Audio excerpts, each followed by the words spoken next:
श्री शिवाय नमस्तुभ्यम। हम सबको पता है कि आज है 8 मार्च यानी कि महाशिवरात्रि का बहुत ही पावन सा दिन और मेरी यही कामना है कि आप सभी लोगों पे महादेव की कृपा हमेशा बनी रहे। बस आज आपको क्या करना है, महाशिवरात्रि की रात में एक गुप्त दीपक लगाना है जिससे आपकी तो इच्छा पूरी होगी, साथ ही साथ आपकी फैमिली में, परिवार में खुशियाँ भी बहुत आएंगी। तो आज सभी लोगों को इस उपाय को करना है और ज़्यादा से ज़्यादा लोगों तक इस वीडियो को भेजिएगा ताकि सभी लोग इस उपाय को कर पाएँ। ठीक है, अब बात करते हैं कि भैया वो गुप्त दीपक कौन सा होगा जिसे हमें उपाय करना है। ठीक है, समझो।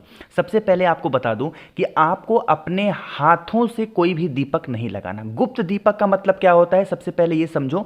गुप्त का मतलब ये होता है जिसके बारे में हमें पता ना हो। ठीक है, आपको क्या करना है, आपको जाना होगा महादेव के मंदिर में। घर पे नहीं जाना, महादेव के मंदिर में जाएंगे शाम के टाइम पे, रात में। ठीक है, और वहां पे देखेंगे कि कौन सा दीपक जल रहा है। अब जिसने दीपक को जलाया है, आपको तो ये नहीं पता ना कि वो इंसान कौन सा है, तो जो दीपक वहां पहले से जल रहा है उसी दीपक के अंदर आपको थोड़ा सा घी अपने परिवार का नाम और गोत्र बोल करके डाल देने से इस महाशिवरात्रि की रात में आपकी फैमिली में, आपके परिवार में कभी कोई संकट नहीं आ सकता। इतना प्यारा ये गुप्त दीपक का उपाय है। ठीक है, काफ़ी लोग नहीं समझ पाए होंगे।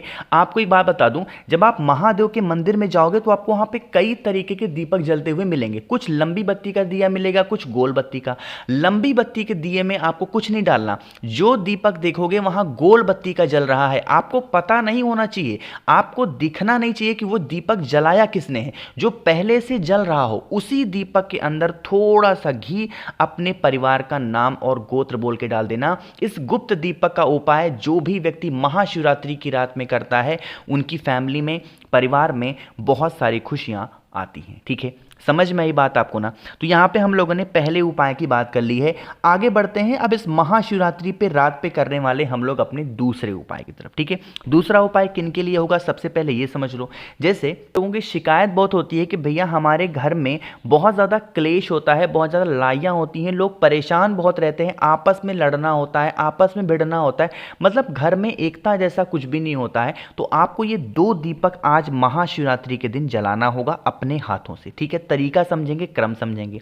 सबसे पहला काम क्या करोगे, आपको इस तरीके से पहला दीपक लेना होगा जिसमें आप चौमुखी दिया लगाओगे। क्या लगाओगे, चौमुखी दीपक। आपकी जो बत्ती होनी चाहिए कुछ लंबी सी होनी चाहिए और इस तरीके से जलनी चाहिए। ठीक है, आप इस दीपक को किसी थाली में रख लेना, किसी प्लेट में रखेंगे और उसके बाद जलाएंगे। ठीक है, जलाने के बाद में आपके घर में जितने भी कमरे होंगे, अरे नजर के लिए तो इस उपाय को कर रहे हो, एकता के लिए तो कर रहे हो, तो आपको क्या करना है, जितने भी कमरे होंगे, जितने भी रूम्स होंगे, उन सभी कमरों में एक बार उस दीपक को लेके घूम लेना। ठीक है, बस वॉशरूम में मत जाना, बाकी हर जगह घूमेंगे। और घूमने के बाद में आपके घर का जो मेन गेट होगा ना, उस मेन गेट पे किसी भी साइड आपको उस दीपक को ला करके रख देना है और इस कामना से रखना है कि हमारी फैमिली में, हमारी परिवार में हमेशा खुशियां बनी रहे। ठीक है, ये पहला काम हुआ। दूसरा दीपक कहाँ लगाओगे ये समझो। अब हाँ, एक बात और बताना भूल गया मैं, इस दीपक में आपको घी का दिया लगाना होगा। कौन सा, घी का दिया लगाओगे। ठीक है, पहला काम समझ में है ना। दूसरा दीपक आपको फिर से लगाना होगा और वो दूसरा दीपक आपको लगाना होगा बेल पेड़ के नीचे। अब जब बेल पेड़ के नीचे महाशिवरात्रि के दिन दीपक लगाओगे तो यहाँ पे 2 नियम फॉलो करने हैं। पहला नियम तो ये होगा कि दीपक को सीधा जमीन पे नहीं रखेंगे, उस दीपक के नीचे चावल के कुछ दानों को रखोगे। दीपक के नीचे चावल के कुछ दानों को रखेंगे और उसके बाद में आप उस दीपक को वहां पे रखते हुए गोल बत्ती का घी का दिया, कौन सा, अरे सॉरी घी का दिया, लंबी बत्ती का, क्योंकि बेल पेड़ के नीचे उपाय कर रहे हो तो आपको कौन सा दिया लगाना है, घी का दिया लंबी बत्ती का जला देना। जब वह दीपक ठंडा हो जाए थोड़ी देर के बाद लौट करके आएंगे और बेल पेड़ की ही नीचे से बस एक चुटकी मिट्टी थोड़ा सा उठा लेना और आप अपने घर में किसी भी कोने में ले जाकर के उस मिट्टी को डाल देना। इससे क्या होगा, जो माँ लक्ष्मी का आगमन आप पे घर में नहीं हो रहा है, इसी महाशिवरात्रि से आप पे घर में माँ लक्ष्मी का आगमन होना स्टार्ट हो जाएगा। बहुत स्पेशल, बहुत प्यारा सा उपाय है। आप सभी लोग आज इस उपाय को ज़रूर करेंगे। ठीक है, बात आई क्या समझ में। तो यहाँ पे हम लोगों ने महाशिवरात्रि पे करने वाले अपने 2 उपाय की बात की और 2 के दोनों उपाय बहुत ज़्यादा छोटे और बहुत ज़्यादा आसान थे। ठीक है, अब हम लोग महाशिवरात्रि पे करने वाले तीसरे उपाय की बात करते हैं, जो कि हर बार गुरुजी अपनी कथा में महाशिवरात्रि वाले इस उपाय को समझाते हैं, जो कि हमें करना चाहिए। ठीक है, लेकिन ये उपाय क्या है और क्या क्या इसके फायदे होंगे सब कुछ बताऊंगा। लेकिन उससे पहले जल्दी से करेंगे वीडियो को लाइक, ज़्यादा से ज़्यादा लोगों तक इस वीडियो को शेयर करिएगा, और जितने भाई बहन मेरी आवाज़ पहली बार सुन रहे हैं चैनल को ज़रूर सब्सक्राइब करेंगे। ठीक है, चलो समझते हैं। आपको यहाँ पे मिट्टी का दिया दिख रहा होगा। सबसे पहले ये समझ लो, इस उपाय को आप करने जाओगे तो इसके फायदे क्या होने वाले हैं। इस उपाय के जो फायदे होंगे वो 3 फायदे हैं। पहला फायदा तो ये है कि अगर आप पे घर में धन संपदा नहीं टिकती तो धन की वृद्धि होगी। दूसरा, अगर आपकी इच्छा पूरी नहीं हो पा रही है तो आपकी इच्छा पूरी होगी। और तीसरा, अगर आप पे घर में क्लेश होता रहता है हमेशा तो क्लेश भी आप पे घर से खत्म होगा। ठीक है, लेकिन हमें यहाँ पे दीपक कितने जलाने हैं? 3 दीपक जलाने होंगे 3 स्थान पे। ये महाशिवरात्रि का बहुत प्रसिद्ध उपाय है। आप गुरुजी की कथा पुराना वाला निकाल के देखोगे ना, उसमें मिलेगी वीडियो। तो आपको 3 दीपक लगाने हैं। 3 के तीनों दीपक मिट्टी के होने चाहिए, लेकिन तरीका यहाँ पे अलग होगा। कहीं पे लंबी लगानी है, कहीं पे गोल। ठीक है, पहला दिया आपको कहाँ पे लगाना होगा? बेल पेड़ के नीचे लगाओगे। और मैंने आपको बताया है बेल पेड़ के नीचे हमेशा घी का दिया लंबी बत्ती का लगता है। बात आई क्या समझ में? तो पहला दीपक कहाँ लगाना है? घी का दिया लंबी बत्ती का। अब इसी उपाय में जो दूसरा दीपक आपको लगाना है वो आपको लगाना होगा आंवले पेड़ के नीचे। आपके घर के आसपास में कहीं पे भी आंवले का छोटा पेड़ हो, बड़ा पेड़ हो, गमले में लगा हो, कहीं पे भी हो ना, उस दूसरे दीपक को आंवले पेड़ के नीचे लगाएंगे। अब जब आंवले पेड़ के नीचे दीपक को लगाओगे तो दीपक के नीचे आपको 1 चुटकी हल्दी डालनी होगी। क्या डालोगे? हल्दी, क्योंकि आंवले पेड़ के नीचे माँ लक्ष्मी का वास होता है, साथ ही साथ भगवान हरि का भी वास होता है। तो आपको 1 चुटकी हल्दी उसी दीपक के नीचे पहले डाल देनी है। फिर उस दीपक को घी का दिया लंबी बत्ती का वहां पे आपको लगाना होगा। ठीक है, 2 दीपक हो गए। अब मेन चीज आती है तीसरे दीपक की।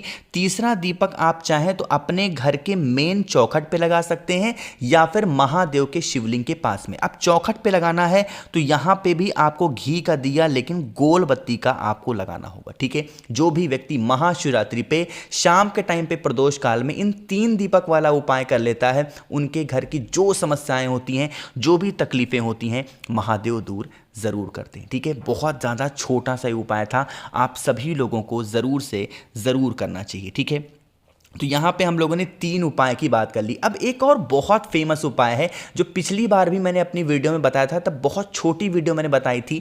आज ये थोड़ी सी बड़ी है, तो चौथा उपाय करना ज़रूर है। कोई जो 3 उपाय मैंने बताए वो करो ना करो कोई दिक्कत नहीं है, लेकिन ये चौथा उपाय आप सबको करना है। ठीक है, आपको एक छोटी सी जानकारी दे दूँ।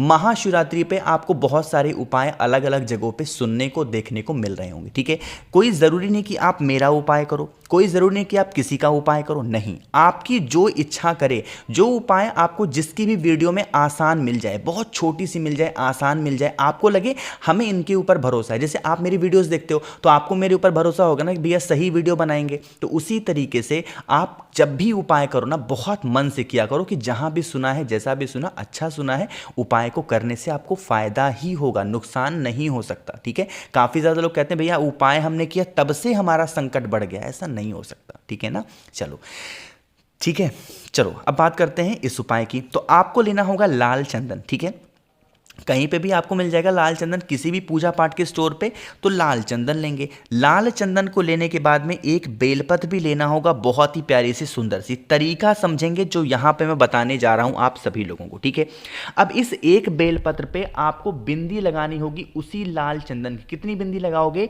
108 बिंदियां लगानी है। कितनी? 108। समझो कैसे। अब काफी लोग समझते नहीं है, सिर्फ इसी पत्ती पे लोग लगा देते हैं 108 बिंदी, जो कि उपाय उनका हो जाता है गलत।